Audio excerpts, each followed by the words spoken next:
As we welcome 2025 with all the new opportunities and possibilities it promises, we give God thanks for sparing our lives to see yet another year, and we spare a thought for those who left us in 2024. 2024 tested our resilience, but it also revealed our strength. We faced challenges with courage and celebrated achievements with pride. Category 4 Hurricane Beryl badly damaged southern parishes. However, we staged the fastest and most comprehensive recovery from a weather event of that magnitude in Jamaica's history. Within weeks of the disaster, your government was able to conduct assessments rapidly and distribute recovery grants of significant amounts. To date, just under 14,000 checks have been delivered to beneficiaries. There is no question that this administration has had to deal with some of the greatest crises and shocks to have impacted the country in the last 100 years. A pandemic, global inflation and supply chain crisis, climate change, generated crises and associated hurricanes, tropical storms, flooding, and drought. Any truthful observer must admit that we have handled these crises comparatively better than previous governments and on par, if not better, than governments of peer countries regionally and even globally. We can be certain that 2025 will bring its own set of multiple, frequent, intense, and overlapping crises and challenges as global temperatures continue to rise, wars continue to drag on, and the global order becomes more uncertain. Rest assured that your government is preparing, constantly improving, and learning from every challenge to develop smart, caring, and sustainable responses. Early this month, I will receive the Disaster Risk Management Review Report, which I commissioned after the passage of Hurricane Beryl. This will form the basis for a complete overhaul of the disaster preparedness and crisis management apparatus of government. The lesson we take away from the 2024 chapter in our journey is that we must be ready for the next external economic shock, geopolitical crises, pandemic, or natural disaster. We have had several significant achievements in the 2024 chapter.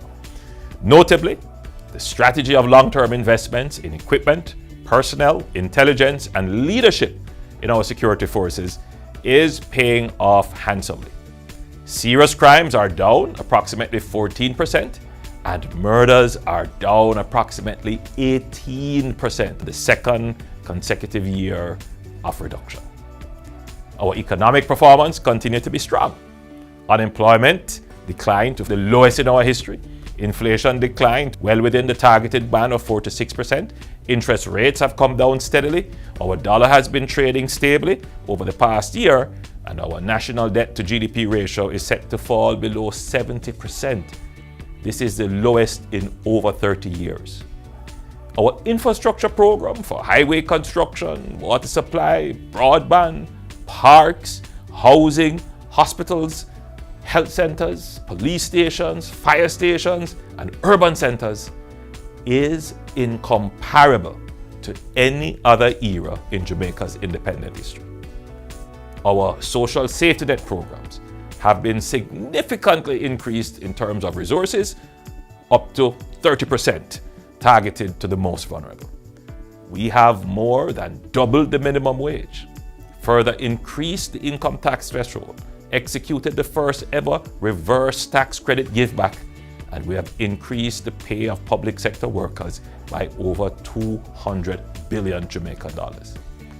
These achievements are phenomenal and uncontestable.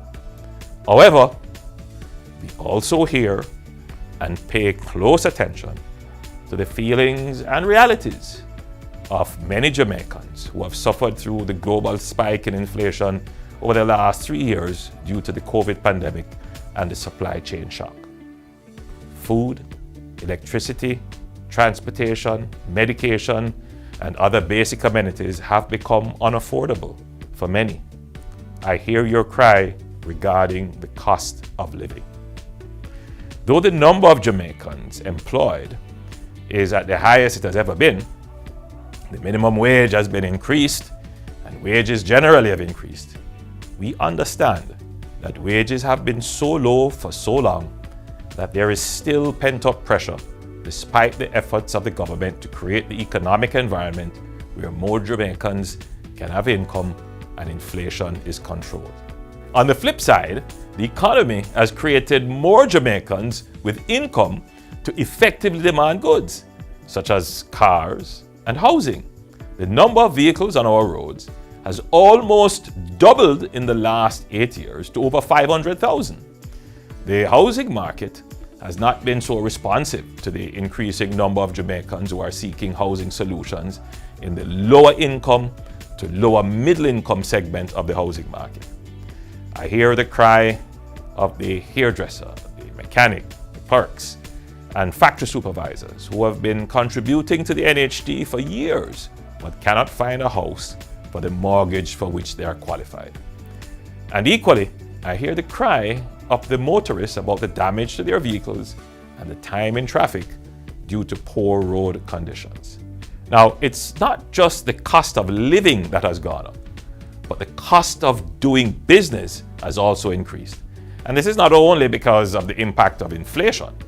Much of the increased cost is the cost of government regulation, some imposed by international obligations, but much of it is caused by the inefficient and antiquated government bureaucracy. I hear the cry of the small business and medium-sized business owners who are struggling under the heavy weight of bureaucracy. Now, as we close the 2024 chapter, we will build on the successes we have achieved, but more importantly, we will take what we have learned and the challenges expressed by our people and write the next chapter in Jamaica's prosperity story, the 2025 chapter. This year, as I've already signaled, the government will pivot to a laser focus on growth. Growth is important to increase revenues and income, but more important, increasing output efficiently can reduce the cost of the output to you, the consumer. This is particularly true for agriculture. The Minister of Agriculture was tasked last year to develop a plan to boost agricultural production for the most consumed staples and protein in our local food basket. Our potatoes, red peas, onions, cabbage, carrots, tilapia, goat meat, and the like. This will be good for the farmers, you the consumers, and the country as a whole, as we could potentially save foreign exchange on the items we substitute with competitive local output. Your government will invest this year close to Jamaican $1 billion on capital infrastructure in storage facilities across Jamaica for our farmers. The Southern Plains Agricultural Development Program between Clarendon and St. Catherine will irrigate 1,400 acres of land, which will be commissioned this year. The Essex Valley Irrigation Scheme between Manchester and St. Elizabeth will bring on stream another 2,600 acres of land, and we will break ground for the Pedro Plains Irrigation Scheme, the largest irrigation program in Jamaica's history, to bring a further 6,000 acres of land into production, which will take water from the Black River to our most arable agricultural areas. We will also be supporting our farmers with a program of mechanization and technology integration. Growing and building resilience in the agricultural sector is an important strategy for our food security and limiting the impact of food inflation. I've already addressed the measures we will take to give consumers relief on the cost of electricity and water. We're also seeking to build partnerships with India, the largest pharmaceutical manufacturer in the world, to get access to critical medicines at affordable prices. In terms of mitigating the cost of transportation, we are expanding the number of JUTC buses to several urban centers across Jamaica. The latest urban center to benefit from this is Morant Bay. Commuters who can access the expanded service will pay the subsidized fare schedule. We are also working diligently to develop the rural school bus system, which will significantly cut the cost of transportation to rural households. I've heard the concerns of a number of Jamaicans regarding housing. The government has taken an innovative approach to support the housing market through policy directives, financing, and incentives. The NHD has been mandated to build 43,000 housing starts for Jamaicans by 2027. This is not a small undertaking, considering that the NHD has only constructed just over 120,000 units since its establishment in 1976. The NHD has 5,081 units currently under construction. Contracts have been awarded for 10,515 units, which are slated to come on stream this year, and a further 14,260 units are in procurement and negotiation. The vast majority of these units are targeted at low-income and lower to middle-income contributors. We hear your cry, and we are rapidly increasing our support in the housing market to encourage the construction of achievable and affordable housing. On Monday last, we began work on the first of over 600 community roads to be repaired under the $45 billion SPARK program. The REACH program and the additional $2 billion Critical Road Network Repair program has already begun and is having an impact across Jamaica. However, we acknowledge that while the resources allocated are the largest amounts ever granted for road repairs and maintenance, these amounts are still not enough to fix all the bad roads which have annoyed you for years. The truth is that for decades, even before I was born, we have not had an economy that generated the revenues to support a routine maintenance program that matched the engineered life of our roads. Essentially, governments have built roads without the budget to maintain them. This lack of investment in the maintenance of our roads is compounded by the increase in the usage of our roads by an almost doubling of the number of cars and heavy vehicles, and an increase in the intensity of weather events, rains and floodings affecting the wearing surface and sub-base of our roadways. A further consideration is that the administration of our roads is fragmented. This prevents proper management, planning, and budgeting for road maintenance. We intend to solve this problem.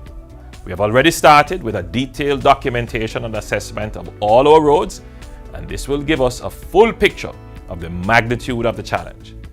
As a first step, however, and starting with these allocations that have been made, the government will ensure that all our high-traffic main roads are in an acceptable state of repairs at all times. This year, we will be making several policy and legislative changes to streamline procurement, permitting, and approvals.